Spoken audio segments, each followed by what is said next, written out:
लो दोस्तों, आज हम जानेंगे महाभारत में परीक्षित की कहानी। परीक्षित के जन्म की कथा महाभारत के युद्ध के समय की है।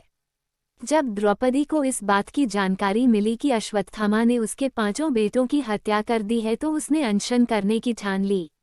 द्रौपदी ने प्रण लिया कि वह अपना अनशन तभी तोड़ेगी जब तक कि अश्वत्थामा के सिर पर लगी मणि उसे नहीं मिल जाती। जब अर्जुन को इसकी जानकारी मिली तो वे अश्वत्थामा से युद्ध करने निकल गए। दोनों के बीच भयंकर युद्ध शुरू हो गया। अर्जुन को मौत के घाट उतारने के लिए अश्वत्थामा ने अपना ब्रह्मास्त्र निकाला। ये देख अर्जुन ने भी अपना बचाव करने के लिए ब्रह्मास्त्र का प्रयोग किया। तभी वहां नारद और ऋषि व्यास पहुंचे और उन्होंने ब्रह्मास्त्र का इस्तेमाल करने से मना किया। इसके बाद अर्जुन ने अपना ब्रह्मास्त्र वापस कर लिया, लेकिन अश्वत्थामा ने ऐसा नहीं किया। दरअसल अश्वत्थामा 5 पांडवों के कुल को नष्ट करना चाहता था।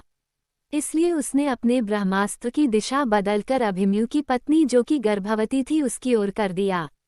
इस पर भगवान कृष्ण ने कहा, अभिमन्यु की पत्नी उत्तरा को परीक्षित नामक बेटे के जन्म का वरदान मिला है, इसलिए वह जरूर जन्म लेगा।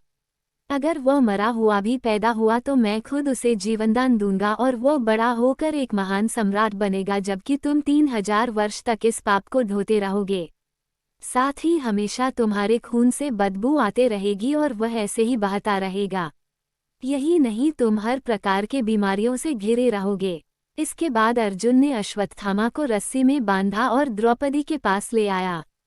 अश्वत्थामा की हालत देखकर द्रौपदी को दया आ गई और उसने अर्जुन से उसे छोड़ने की अपील की। मगर भगवान कृष्ण ने ऐसा नहीं होने दिया और उन्होंने अर्जुन को आदेश दिया कि उसके सिर से मणि निकाल ले और द्रौपदी को दे दे।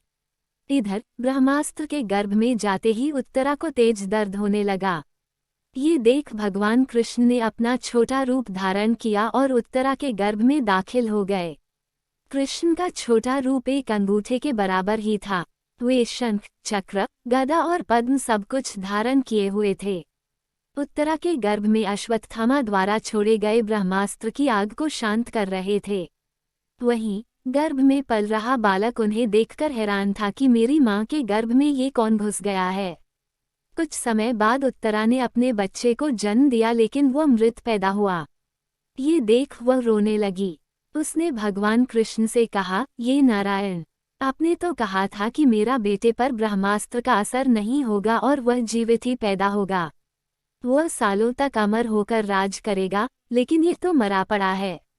इसे जीवित करने की कृपा करो प्रभु। उत्तरा की बात सुनकर भगवान कृष्ण तुरंत प्रसूति गृह में प्रवेश किया और कहा, हे पुत्री, तुम दुखी न हो। तुम्हारा बेटा जरूर जीवित होगा। मैंने खुद इसके जीवन की रक्षा की है। इसके बाद कृष्ण भगवान ने मृत बालक पर अमृतमयी नजरें डाली और कहा, अगर मैंने जीवन में कभी झूठ का साथ नहीं दिया है और हमेशा ब्रह्मचर्य के नियमों का पालन किया है, कभी किसी लड़ाई में अपनी पीठ नहीं दिखाई है, नहीं कभी अधर्म का साथ दिया है, को अभी इसी समय अभिमन्यु का ये पुत्र जो मरा पड़ा है वह जीवित हो जाए। इतना कहने के बाद कृष्ण ने जब उस मृत बालक पर अपना हाथ डाला तो वह जीवित हो गया और रोने लगा।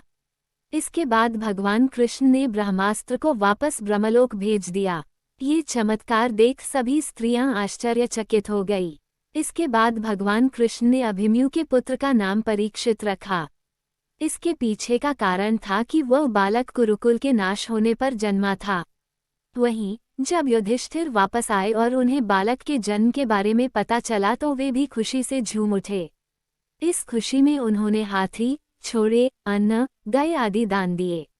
इसके बाद उन्होंने ज्योतिष को बुलाया और बच्चे के भविष्य की जानकारी ली। इस पर ज्योतिषी ने कहा, यह बालक प्रभु श्री कृष्णचंद्र का भक्त कहलाएगा। यह एक धर्मी, यशस्वी, पराक्रमी व दानी होगा। ज्योतिष ने आगे बताया कि जीवन में एक ऋषि का शाप पाकर गंगा के तट पर यह श्री शुकदेव से आत्मज्ञान की प्राप्ति करेगा।